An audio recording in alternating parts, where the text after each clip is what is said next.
അണുബോംബുകളുടെയും ടിഎൻടിയുടെയും ശക്തി, ഒരു സ്ഫോടനാത്മക യാത്ര. ആമുഖം.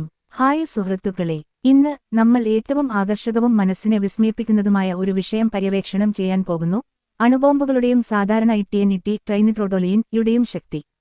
അണുബോംബുകൾ അവിശ്വസനീയമാംവിധം വിനാശകരമാണെന്ന് നിങ്ങൾ കേട്ടിട്ടുണ്ടാകും. പക്ഷേ അതിന് എന്താണ് യഥാർത്ഥത്തിൽ അർത്ഥമാക്കുന്നത്? ടിഎൻടി പോലുള്ള സാധാരണ സ്ഫോടകവസ്തുക്കളുമായി അവ എങ്ങനെ താരതമ്യം ചെയ്യാം? അണുശക്തിയെ ഇത്രത്തോളം ശക്തമാക്കുന്നത് എന്താണ്? ഏറ്റവും പ്രധാനമായി, അത്തരം അപാരമായ ഊർജ്ജത്തെ നമുക്ക് എങ്ങനെ ദൃശ്യവൽക്കരിക്കാൻ കഴിയും? ശരി, നമുക്ക് ആഴത്തിൽ ഇറങ്ങി ഘട്ടം ഘട്ടമായി ഇത് അഴിച്ചുമാറ്റാം. ടിഎൻടി എന്താണ്? അത് എങ്ങനെ പ്രവർത്തിക്കുന്നു? നമുക്ക് ടിഎൻടിയിൽ നിന്ന് ആരംഭിക്കാം, കാരണം അത് നമുക്ക് കൂടുതൽ എളുപ്പത്തിൽ മനസ്സിലാക്കാൻ കഴിയുന്ന ഒന്നാണ്.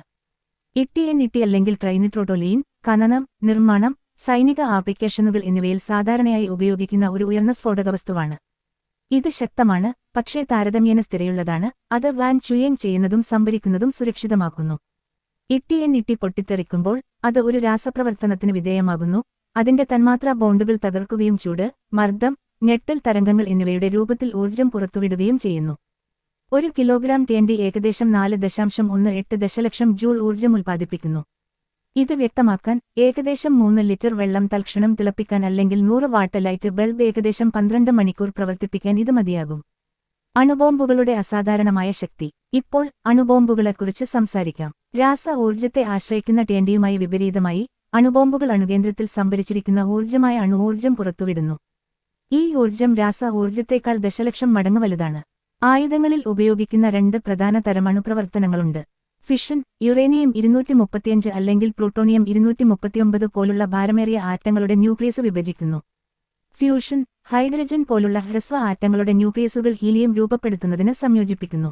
2 സന്ദർഭങ്ങളിലും ഐൻസ്റ്റീന്റെ പ്രശസ്തമായ സമവാക്യമായ E=mc വർഗ്ഗം, ഇവിടെ E എന്നാൽ ഊർജ്ജം, m എന്നാൽ പിണ്ഡം, c എന്നാൽ പ്രകാശത്തിന്റെ വേഗത പ്രകാരം വളരെ കുറച്ച് പിണ്ഡം ഊർജ്ജമായി പരിവർത്തനം ചെയ്യപ്പെടുന്നു. ശക്തി താരതമ്യം ചെയ്യുന്നു. TNT versus അണുബോംബുകൾ. നമുക്ക് ചില ഉദാഹരണങ്ങളിലൂടെ ഈ താരതമ്യം കൂടുതൽ വ്യക്തമാക്കാം. 1 കിലോഗ്രാം യുറേനിയം 235 പുറത്തുവിടുന്ന ഊർജ്ജം. നിങ്ങൾ ഒരു അണുബോംബിൽ 1 കിലോഗ്രാം യുറേനിയം 235 മാത്രം ഫിഷൻ ചെയ്താൽ, അത് ഏകദേശം 17.6 ട്രില്യൺ ജൂൾ ഊർജ്ജം പുറത്തുവിടുന്നു. അത് 41,84,000 കിലോഗ്രാം ടിഎൻടിയുടെ സ്ഫോടനത്തിന് തുല്യമാണ്, 4,184 ടൺ ടിഎൻടിയിൽ കൂടുതൽ. ഇത് ദൃശ്യവൽക്കരിക്കാൻ, ഓരോന്നും ഒരു ടൺ ടിഎൻടി വഹിക്കുന്ന 4,184 വലിയ ട്രക്കുകൾ, നിരവധി കിലോമീറ്റർ നീളുന്ന ഒരു കോൺവോയിൽ നിരന്നിരിക്കുന്നതായി സങ്കൽപ്പിക്കുക. ആ എല്ലാ ഊർജ്ജവും 1 കിലോഗ്രാം യുറേനിയത്തിൽ നിന്ന് മാത്രം പുറത്തുവിടാൻ കഴിയും. Hiroshima bomb. 1945 ൽ ഹിരോഷിമയിൽ വീണ ആറ്റം ബോംബിന് ഏകദേശം 15 കിലോടൺ ടിഎൻടി ഉൽപ്പാദനമുണ്ടായിരുന്നു, അതായത് അത് 15,000 ടൺ ടിഎൻടിക്ക് തുല്യമായ ഊർജ്ജം പുറത്തുവിട്ടു. 4. ശക്തി താരതമ്യം ചെയ്യുന്നു. TNT versus അണുബോംബുകൾ. നമുക്ക് ചില ഉദാഹരണങ്ങളിലൂടെ ഈ താരതമ്യം കൂടുതൽ വ്യക്തമാക്കാം. 1 കിലോഗ്രാം യുറേനിയം 235 പുറത്തുവിടുന്ന ഊർജ്ജം. നിങ്ങൾ ഒരു അണുബോംബിൽ 1 കിലോഗ്രാം യുറേനിയം 235 മാത്രം ഫിഷൻ ചെയ്താൽ, അത് ഏകദേശം 17.6 ട്രില്യൺ ജൂൾ ഊർജ്ജം പുറത്തുവിടുന്നു. അത് 41,84,000 കിലോഗ്രാം ടിഎൻടിയുടെ സ്ഫോടനത്തിന് തുല്യമാണ്, 4,184 ടൺ ടിഎൻടിയിൽ കൂടുതൽ. ഇത് ദൃശ്യവൽക്കരിക്കാൻ, ഓരോന്നും ഒരു ടൺ ടിഎൻടി വഹിക്കുന്ന 4,184 വലിയ ട്രക്കുകൾ, നിരവധി കിലോമീറ്റർ നീളുന്ന ഒരു കോൺവോയിൽ നിരന്നിരിക്കുന്നതായി സങ്കൽപ്പിക്കുക. ആ എല്ലാ ഊർജ്ജവും 1 കിലോഗ്രാം യുറേനിയത്തിൽ നിന്ന് മാത്രം പുറത്തുവിടാൻ കഴിയും. Hiroshima bomb. 1945 ൽ ഹിരോഷിമയിൽ വീണ ആറ്റം ബോംബിന് ഏകദേശം 15 കിലോടൺ ടിഎൻടി ഉൽപ്പാദനമുണ്ടായിരുന്നു, അതായത് അത് 15,000 ടൺ ടിഎൻടിക്ക് തുല്യമായ ഊർജ്ജം പുറത്തുവിട്ടു.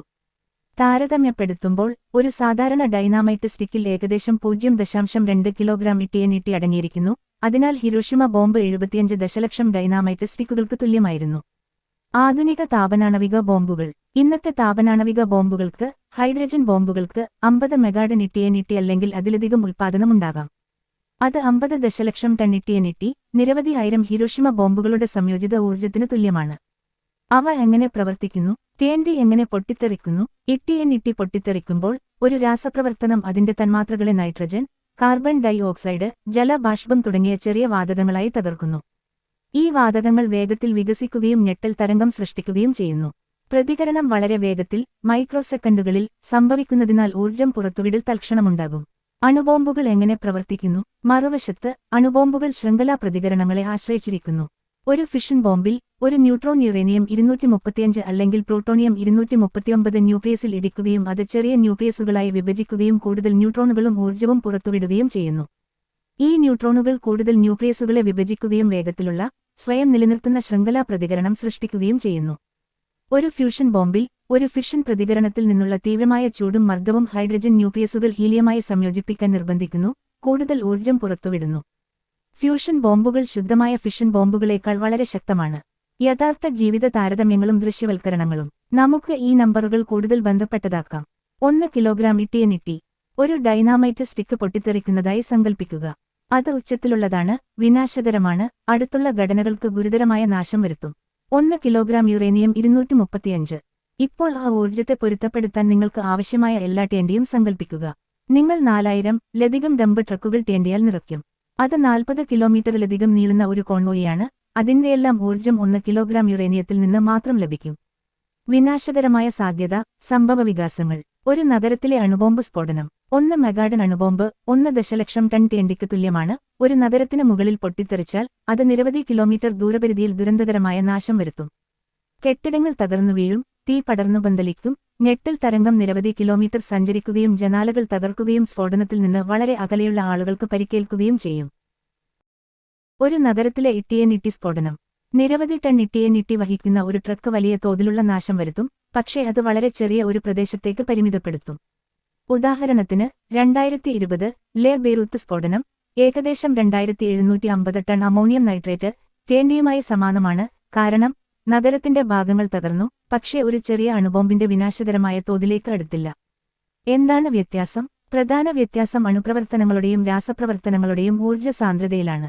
അണു ന്യൂക്ലിയസ് തലത്തിൽ മാറ്റങ്ങൾ ഉൾപ്പെടുന്നതിനാൽ, കൂടുതൽ ശക്തമായ ശക്തികൾ പ്രവർത്തിക്കുന്നതിനാൽ അണുപ്രവർത്തനങ്ങൾ പിണ്ഡത്തിന്റെ യൂണിറ്റിന് ദശലക്ഷം മടങ്ങ് കൂടുതൽ ഊർജ്ജം പുറത്തുവിടുന്നു. നൈതികവും ധാർമ്മികവുമായ പ്രത്യാഘാതങ്ങൾ. അണുബോംബുകളുടെ അപാരമായ ശക്തി ഗാഢമായ നൈതിക ചോദ്യങ്ങൾ ഉയർത്തുന്നു. ഖനനം, നിർമ്മാണം തുടങ്ങിയ നിർമ്മാണാത്മകമായ ആവശ്യങ്ങൾക്ക് ഇട്ടിയനിട്ടി പ്രധാനമായും ഉപയോഗിച്ചിട്ടുണ്ടെങ്കിൽ, അണുബോംബുകൾ മുഖ്യമായും നാശനവും യുദ്ധവുമായി ബന്ധപ്പെട്ടിരിക്കുന്നു. അണുബോംബുകളുടെ ഭീഷണിയെ നിയന്ത്രിക്കാനും കുറക്കാനും ലോക സമൂഹം ഇപ്പോഴും പിടിപാട് പിടിക്കുന്നു. ഉപസംഹാരം. ഒരു ഗൗരവമേറിയ താരതമ്യം. ഉപസംഹാരമായി, ടേണ്ടി ഒരു ശ്രദ്ധേയവും ബഹുമുഖ പ്രയോജനപ്രദവുമായ സ്ഫോടകവസ്തുവാണെങ്കിലും അണുബോംബുകളുടെ അവിശ്വസനീയമായ ശക്തിയുമായി താരതമ്യപ്പെടുത്തുമ്പോൾ അത് മങ്ങുന്നു. കുറച്ച് കിലോഗ്രാം അണുവസ്തുക്കളിൽ നിന്ന് പുറത്തുവിടുന്ന ഊർജ്ജം ആയിരക്കണക്കിന് ടൺ ടേണ്ടിയുമായി മത്സരിക്കും. ഈ വ്യക്തമായ വ്യത്യാസം അണു ഊർജ്ജത്തിന്റെ ശക്തി മനസ്സിലാക്കുകയും ആദരിക്കുകയും ചെയ്യുന്നതിന്റെ പ്രാധാന്യത്തെ വെളിപ്പെടുത്തുന്നു.